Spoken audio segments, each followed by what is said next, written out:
ሰው ዱንያ ላይ እያለ ለምን እፈተናለሁ ማለት የለበትም። ደግሞ አንዳንድ ሰው በምን ወንጀል ነው ይላል።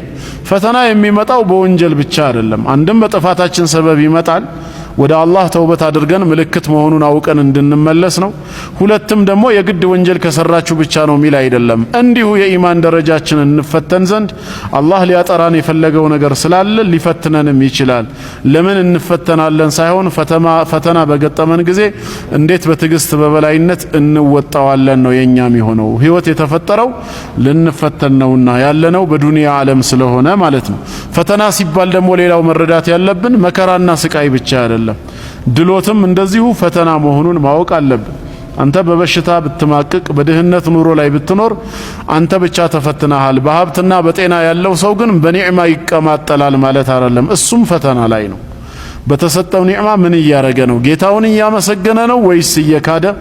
አላህን የሚያስደስት ነገር ይሰራበታል በሀብቱ ወይስ አላህን የሚያስቆጣ ነገር? እሱም ፈተና ላይ ወድቋል። ወነብሉኩም ቢልኸይሪ ወሸሪ ፊትና እንዳለው ጤናም ፈተና ነው፣ በሽታም ፈተና ነው፣ ሀብትም ድህነት ፈተና ነው። ሰላም ያለበት አካባቢ መኖርም ሆነ ጦርነት የበዛበት ቦታ መኖር ያው ነው። ሁለቱም ፈተና ነው። ከኛ የሚጠበቀው ለመልካሙ ጊዜ ማመስገን፣ ያንን ነገር አላህ ለሚወደው መጠቀም፣ በመጥፎ ጊዜ ደግሞ መሰበር እስኪያልፍ ድረስ ትዕግስት ማሳየት እንጂ ሙሉ ህይወት በጠቅላላ ፈተና መሆኑን ልናውቅ ይገባል። ህይወት ሁል ጊዜ አልጋ ባልጋ አይደለችም። አንዳንድ ጊዜ ነፋሱ ይበረታል፣ ማዕበሉ ይበዛል፣ ደመናውም ይከብዳል። በእነዚህ ጊዜያት ልባችን ሊዘል፣ ተስፋችንም ሊደበዝዝ ይችላል። ነገር ግን አንድ እውነት አለ። አንተ ሙእሚን ነህ። ሙእሚን ደግሞ የሚሰበር ሳይሆን የሚታጠፍ፣ የሚወድቅ ሳይሆን የሚበረታ ነው። የሚወድቅ ሳይሆን የሚበረታ ነው። ለምን የማትሰበሩ ትሆናላችሁ? ህይወት ፈተና ነው። ፈተና ካልታለፈ ደግሞ ትልቅ ደረጃ መድረስ አይቻልም። ፈተና ማለፍ ግዴታ ነው፣ አለዛ ወርቆ መቅረት ነው። ሰዎች ይፈተናሉ። ለምን ነው የሚፈለጉት? ትልቅ ቦታ ላይ ያደርሳቸው ሲፈልግ ተፈትኖ የሚያልፉት። ተፈትኖ ያለመጣ ህዝብ ለታላቁም ነገር አይበቃም፣ ለታሪክ አይሰራም። ምን ነው ሁሉን አልፎ ተፈትኖ ሲያልፍ ነው። ነብዩ ላይ ዩሱፍ አለይሂ ከልጅነቱ ጀምሮ ተፈተነ። መጨረሻ ላይ ትልቅ ስልጣን ኮርቻ ላይ ሲወጣ አልባለገም። ተፈትኖ ማለፍ አለ። ተፈተና ሲባል ትምህርት ቤት ፈተና አይደለም፣ የህይወት ፈተና፣ ረሃብ ፈተና ነው። ሁሉ ነገር ችግር ፈተና ነው፣ ፍርሃት ፈተና ነው። ያ ሁሉ ማለፍ አለበት። ያንን ያላለፈ ትልቅ ደረጃ አይደርስም። ነብዩ ላይ ዩሱፍ አለይሂ ሰላም በወረዱበት ጉድጓድ ጥልቀት ልክ የወጡበት ዙፋን ነው። በጣም የሚደንቅ ነገር እዛ ዙፋን ላይ ተወጡ በኋላ እኮ ታዲያ የፍትህ ሰው ነው የሆኑት። ከዛ ከወጡ በኋላ ሐላፍትናው እንደውም ያ ቦታ ይሰጠኛሉ አሉ እኮ ተፈትኖ ያላለፈ እዛ ቦታ ከሆነ ለልጆቹ ለዘመዶቹ ነው ለወገኖቹ ነው። ያ ከባድ ቦታ ነበረ። እሳቸው ግን እዛ ላይ ሆነው ለሁሉም አሰቡ፣ ለሁሉም ተጨነቁ። ያው ምሳ በልተው ራት አይደጉም ነበር ይባላል። ህዝብ እየተራበ በሚል 7 ዓመት ዩሱፍ ተፈተነ። ባለበት ቦታ ሽልማት አገኘ። አዩሃ ሲዲቁ ከመባል ይበልጥብናል። እውነተኛው ዩሱፍ እስር ቤት እኮ ነው ይሄን ስም የተጠራለው። አዩሃ ሲዲቁ የተባለው እስር ቤት እኮ ነው። እንደገና ደግሞ እና ነራከ ሚነል ሙህሲኒን ተባለ። በጎ አድራጊ ምን የታመመ ይጠይቅ ነበር፣ የተጣላ ያስታርቅ ነበር፣ አብሽሩ አይዟችሁ ነበር። በዚህ ነው አብልቶ አጠጥቶ አይደለም፣ በደግነቱ ነው። እና ነራከ ሚነል ሙህሲኒን አሉት። ሁሉም ሰው ወደደው። እንዴት መኖር እንደሚቻል ሳይቶናል። ከሙሽሪኮችም ጋር ይኖር ነበር። አርባብ ሙተፈሪቁነ አሚላሁል ዋሂዱል ቀሃር አላቸው። የተለያየ ጣዖት አምልኮት ይሻላል ወይንስ አንድ አምላክ ማምለክ ይሻላል? ሱብሃንአላህ። እንዴት እንደሆነ አሳይቷል። ስለ ተውሂድ አሳይቷል። ስለ ሽርክ ምንነት እዛው ባለበት በእስር ቤቱ ነው። ለአንድ ዲያኢ የተመቻቸ ወንበር አያስፈልጉም። ለዲያው አህል ከሆነ ባለበት ሹፍ ባለበት ዲያው ያልተፈተነ ሰው አይሆንም። ለምንም ነገር አይበቃም። ተወቀሳ ተውርደት አይድንም። ያልተፈተነ ሰው መሞከር አለበት። ተፈትኖ ማለፍ አለበት። እና በአንድ ወቅት ምሳሌያዊ ንግግር ነው። ሰው በምሳሌ ነገሩት ይገባዋልና ውሃ ዘይትን ከስሰው ይባላል። ከሳሽ ማን ነው? ከሳሽ ውሃ ነው። ዘይትን ከስሰው ውሃ ላይ ስጨምረው ዘይቱን ተላይ የሚሆነው ማን ነው? ዘይት ከላይ ይሆናል። ዘይቱን ተታች አድርገህ ሰው ብትጨምር ይገለበጣል። ስቲል አሁንም አሁን ተላይ የሚሆነው ማን ነው? ዘይት ተላይ ይሆን አስቸገርና አታፍርም እንዴ? ሸመለህም እንደው ሸምለስ ነው ምን ነው? እኔው አሳድጌ እኔው አስተምሬህ የሚባል ነገር አለ አይደል? ለዛ ብቻ በኔው ተሰርተ ሳሊጡም ንጉም በኔ ነው የበቀለው። ሱብሃንአላህ። ዘይት ነው የቅባት እህል አይደል? ዘይት የሚሆነው ሳሊጡም ንጉም በኔ በቅለህ በኔ አርገህ በኔ አብበህ በኔ አፍርተህ በኔ ልፋት እኮ ነው ዘይት ደረስከው። አታፍርም እንዴ? እንዴት በላይ ላይ ትጨፍራለህ? ትገለብጠኛለህ አለው። መልሱ ምን ሆነ? ተዛ ይረጋጉ አቶ ውሃ ተፈትኘ ነው አለ። ምንድነው የተፈተንከው? ተሰጥቼ ተወቅጬ ተፈጭቼ ተጨምቄ ነው ለዚህ ደረስኩት። እጣይ ላይ አሰጡኝ አለ። ከዛም ወቀጡኝ። ከፈተና በኋላ ፈተና አልፌ ነው አንተ ዝም ብለህ ትነግዳለህ እንጂ እኮ አልተፈተንክም ማለት ሱብሃንአላህ መፍሰስ ብቻ ነው ይገርም ነው እኔ ተፈትኜ ነው አለ በጣም ለህይወት ትምህርት የሚሆን ነው ውሃና ዘይት የሚደንቅ ነው ተቀጥቅጬ ተወግጬ ነው አለ ተጨምቄ ነው አለ ተሰጥቼ በፀሐይ ላይ ሱብሃንአላህ ያልተፈተነ ሰው ለምንም አይሆን ትዳርም ፈተና ነው ህይወትም ፈተና አንደኛ አላህ አቅማችሁን ያውቃል አላህ በቁርአኑ እንዲህ ይላል አላህ ማንኛይቱንም ነፍስ ከችሎታዋ በላይ አያስገድዳትም ዛሬ እየገጠመህ ያለው ፈተና ምንም ያህል ከባድ ቢመስልም አላህ አንተን የመረጠው ልትወጣው እንደምትችል ስለሚያውቅ ነው አላህ ከአቅም በላይ የሆነ ሸክም አይጭንብህም ስለዚህ አልችልም አትበል አላህ ትችላለህ ብሎሃል ማንኛውም ፈተና እዚህ ምድር ላይ ሆኖ ብላችሁ ማንኛውም ፈተና ከሰው ልጅ ውስጣዊ ፖቴንሻል ጉልበት በታች ነው ደግሞአለሁ ማንኛውም የምድራችን ፈተና ከሰው ልጅ ውስጣዊ ጉልበት ከሰው ልጅ ውስጣዊ ጥንካሬና ኃይል በታች ነው we have the hidden potential power ውስጥ የተደበቀ ኃይል አለን ፈተና ሲመጣ ያ የተደበቀውን ኃይል ገልጦ ያሳያል ፈተናን አትፍራ ምንም ፈተና ነገን ፈርተው ዛሬ የሚረበሹ ሰዎች አሉ No, you need to have the right kind of thought process. ትክክለኛውን አስተሳሰብ ስለ ህይወት ሊኖር ይገባል።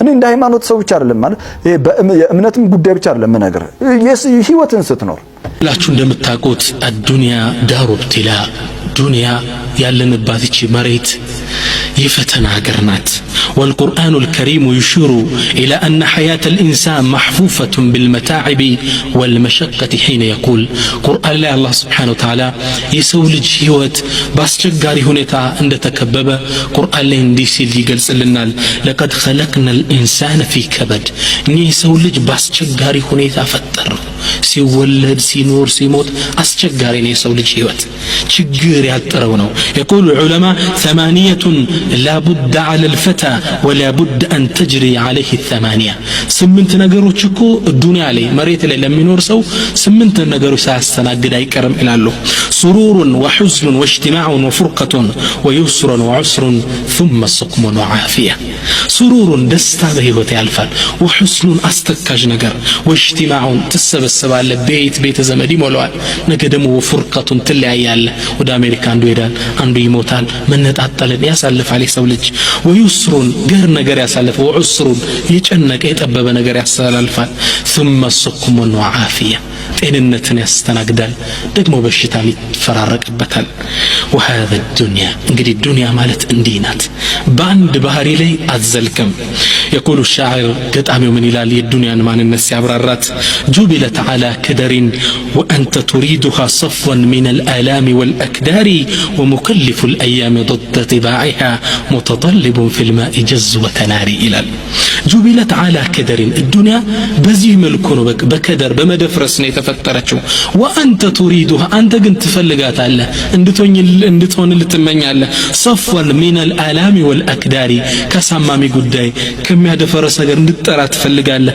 ይህ ግን እሷ ከተፈጠረችበት ተፈጥሮ እንድትለቅ ተፈጥሮ ማድረግ ነው አይሳካም ومكلف الأشياء ضد طباعها ነገሮችን እኮ ከተፈጠሩበት ሂደት ሊለውጣቸው የሚሞክር ሰው متطلب في الماء جذوة نار ውቅያኖስ ውስጥ ፍም እሳት ለማውጣት እንደሚሞክር ሰው ማለት ነው الدنيا አስቸጋሪ ሁኔታ ላይ ነው የተፈጠረችው የሰው ልጅ ህይወት እዚህ ምድር ላይ ረፍት የለውም ችግር የከበበው እንዲህ ናት በቃ የተፈጠረችው እንዲህ ነው አስተናግዳት የምታልፈው قيل لعلي بن أبي طالب رضي الله تعالى عنه تام يرمو سيدنا علي تطيقوا صف لنا الدنيا يتشن دنيا يتشن مريت اسكي قلسات اسكي وصف لن ألوت فقال ماذا أصيف لكم ماذا أصيف لك من بيرنجره من دار إتشن أجر أولها بكاء يمجمرها هيوت لقصو يسألش كنات ورسيوت أيالك أسر مجمرها لقصو نوال وأوسطها عناء ما لن يودك مهيوت كموت بفيت يالو أدكامينو بك ትወለዳለህ፣ ታድጋለህ፣ ትምህርት ገባለህ፣ ስታጠና ስደከም ወጣ፣ ከዛ ደግሞ ዩኒቨርሲቲ ገባ፣ ተመረቅ፣ ከዛ ስራ ፍለጋ ትደክማለህ፣ ስራ እስክትዳር ትመሰርታለህ፣ ትዳር ይዘህ ልጅ አሳዳጊ ነህ፣ ልጅ ታስተምራለህ፣ መሀል ላይ ልጅ ይሞትብሃል፣ ስራ መሀል ላይ ትባረራለህ። ችግር የከበበው አውሰጡሃ አና መሀለኛው ድካም አስቸጋሪ ሁኔታ ወአኺሩሃ ፈና መጨረሻው ደግሞ መጥፋት በሞት መልቀቅ። ይችን ሀገር ምን ብዬ ላብራራልህ አሉ ሰይድና ዓሊ ረዲየላሁ ተዓላ ዐን። ስለዚህ ዱንያ እንዲህ በፈተና ጽልመት የተዋጠች ምድር ናት። አላህ እንዲህ ነው የፈጠራት። ከዚህ ጽልመት ውስጥ የምትወጣበት መንገድ ቢኖር ሶብር ነው። ይህን ጨለማ የሚያበራልህ ብርሃን ቢኖር ሶብር ነው። ትዕግስት የህይወት ስንቅ ስታደርግ ነው። ሁለተኛ ፈተና የጥንካሬ መገለጫ ነው። ወርቅ በእሳት ውስጥ ካላለፈ ንጥረት አይኖረውም። አንተም በፈተና እሳት ውስጥ ስታልፍ እየተቃጠልክ ሳይሆን እየጠነከርክ ነው። የአላህ መልእክተኛ ሰለላሁ ዐለይሂ ወሰለም እንዲህ ብለዋል፣ አላህ ለአንድ ሰው መልካምን ነገር ከሻለት ይፈትነዋል። ፈተናህ የአላህ ትኩረት ምልክት እንጂ የጥላቻው ምልክት አይደለም። አሁን ባለንበት የዱንያ መቀያየርና የፈተናዎች መብዛት ሰዎች በጣም ግራ በሚያጋባ ሁኔታ ውስጥ ህይወታቸውን እንዲገፉ እየተገደዱ ይገኛሉ። በዚህም የተነሳ አንድ ለአኺራው የሚጨነቅ ሙስሊም በፈተና የተነሳ ዲኑ እንዳይጠፋበት ብዙ ይቋተላል። ፊት ለፊቱ ያለው ብቸኛ መፍትሄ አላህ ሱብሓነሁ ወተዓላ ከፈተና እንዲጠብቀው አጥብቆ መጠየቅ ነው። ብዙ ሰዎች መልእክተኛው ዓለይሂ ሰላቱ ወሰላም አንድ ሙስሊም ሞትን እንዳይመኝ ባይከለከሉ ኖሮ ለዲናቸው በመፍራት ሞትን ይመኙ ነበር።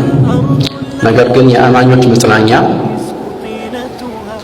ለአላህ ብለውና በአላህ ታግዘው ሰብር ማድረጋቸው ነው።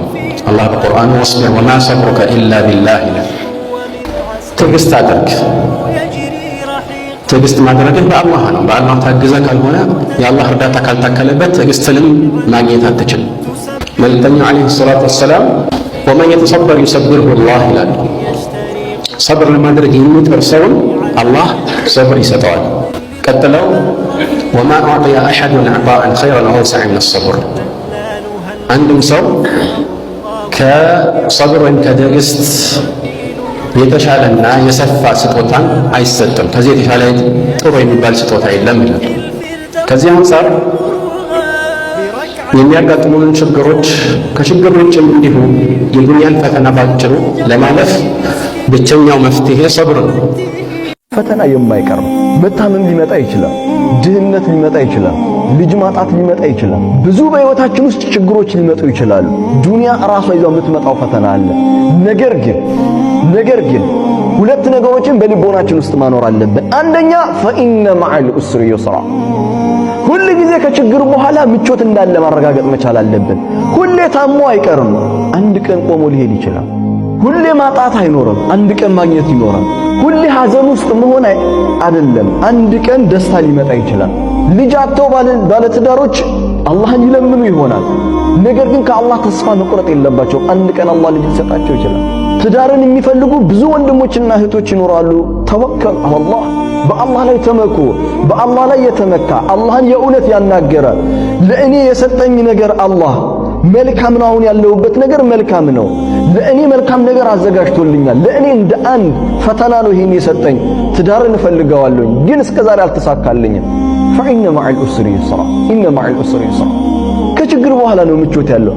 እንደውም አንድ ነገር ፈልገኸው ሳታገኘው ቀርቶ ስታገኘው የእውነት ትርጉም ትሰጠዋለህ፣ ዋጋ ይኖረዋል። በህይወት ውስጥ የእውነት ዋጋ ይኖረዋል። ሶስተኛ ተወኩል ወይም በአላህ መመካት ጋሻችሁ ነው። የማይሰበር ሰው ማለት በራሱ ጡንቻ የሚተማመን ሳይሆን በፈጣሪው ኃይል የሚመካ ነው። በአላህ ላይ የሚመካ ሰው አላህ በቂው ነው።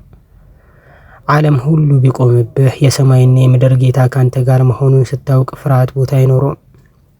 እንዴት የማትሰበሩ ትሆናላችሁ? ሰላትና ዚክርን አትልቀቁ። ሰላት ከፈጣሪ ጋር የምትገናኝበት የኃይል ማመንጫህ ነው። ዚክር ደግሞ ልብህን የሚያረጋጋ መድኃኒት ነው። ከሌሊቱ ክፍል ተጠቀሙ። ዓለም በተኛችበት ሰዓት ጌታህን በዱዓ ተማጸነው። የሌሊት ዱዓ የማይሳት ፍላጻ ነው። ትዕግስት ወይም ሰብር አድርጉ።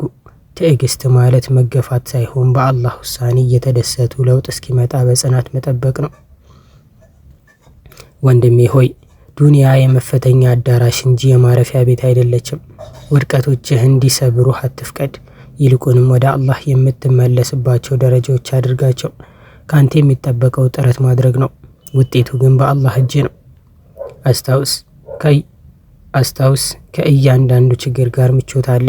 ከእያንዳንዱ ጨለማ በስተጀርባ ብርሃን አለ። በአላህ ተስፋ አትቁረጥ፣ ምክንያቱም አንተ የአላህ ባሪያ ነህና በፍጹም አትሰበርም። በርታ፣ አላህ ካንተ ጋር ነው። ይህች ግን አላህ ነፃ ወጣቸው ከዛ መከራ። ነቢዩላህ ኢብራሂም ምን ይላሉ? በዱንያ ላይ እንደዛች እሳት ላይ የወደቅኩባት ቦታ ያክል ተስማሚ ቦታ ኖሬ አላቅም ይላሉ። ሱብሓነላህ።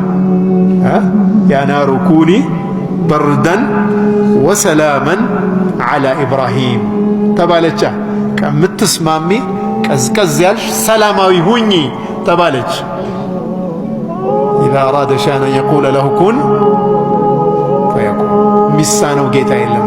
ሚሳነው ጌታ አይደለም አላህ ሱብሓነሁ ወተዓላ። እንደ ሰው ነው ሐሳብ የምናበዛው፣ እንደ ሰው ነው ካልኩሌሽን ውስጥ የምንገባው። አላህ ግን ከፈለገ አንድን ነገር ሁን ይለዋል፣ ይሆናል። ምንም ከልካይ የለው። ተወኩልን በተለያየ አይነት ትርጓሜ ዑለማዎቹ አስቀምጠዋል። እነሱን በጣም ጥሩ ትርጓሜዎቹ የሆነን ክፍል የሚነኩ ሊሆኑ ይችላሉ። መጨረሻ ዑለማዎቹ ግን የሚሉት የነዚህ በአጠቃላይ ድምር ነው። ተወኩል አንዱን ብቻ ሲንግል አውት የምናደርገው ነጥለን የምንወስድበት አይደለም ይላሉ። ኢማሙ አሕመድ ተወኩል ማለት የልብ ስራ ነው ብለዋል። በምላስ የሚባል አይደለም፣ በአካል የሚሰራም አይደለም፣ በልብ ነው። ልብ ጋር የተያዘ ስራ ነው። ማደሪያው እዛ ነው። አዎ ማረፊያው ልብ ነው። ምላስህ፣ እጅህ፣ እንቅስቃሴ አካልህ በሙሉ ያንን ይखाድማል ነው። ያ ሰበብ ጋር ነው የሚገናው። ያለህን ተወኩል ለማስፈጸም የምትሮጥባቸው ሜዳዎች ናቸው። ቀልብህ በአላህ ላይ ብቻ ነው የሚመካው። እነዚህ አስባቦች አይደሉም የሚጠቅሙኝ የሚለው ቀልብህ ነው። ጀሰድህ ግን አስባቦቹ ጋር ነው። ሱብሃነል መሊክ። ይህም ባላንስ መለየት በደንብ ይጠይቃል። በጣም ደስ የሚልና ጥልቅ ነገር ነው። አይ ጀሰድህ የሚንጠለጠለው አስባቡ ላይ ነው። ልብህ የሚንጠለጠለው አላህ ላይ ነው። ሰበቦቹ አይጠቅሙም ነው የሚለው ልብ። ጀሰድህ ደግሞ ልፋ ይላል። በሰበቡ ላይ ከተንጠለጠልክ አደጋ ነው። ሰበቡ ምንም ተቃራኒ ጥቅም ሊያመጣ ይችላል። ሱብሃንአላህ። በቃ አታውቅም፣ ስለ ውጤቱም አታውቅም። አላህ ብቻ ነው የሚያውቀው። አላህ ሱብሓነሁ ወተዓላ እኔም በተናገርኩት እናንተም በሰማችሁት የምንጠቀም ሰዎች ያድርገን። እዚህ ቻናል ላይ የምንለቃቸው ቪዲዮዎች ከተመቻችሁ የቴሌግራም ኮሚኒቲ እንዲሁም ሁለተኛ ቻናል አለን።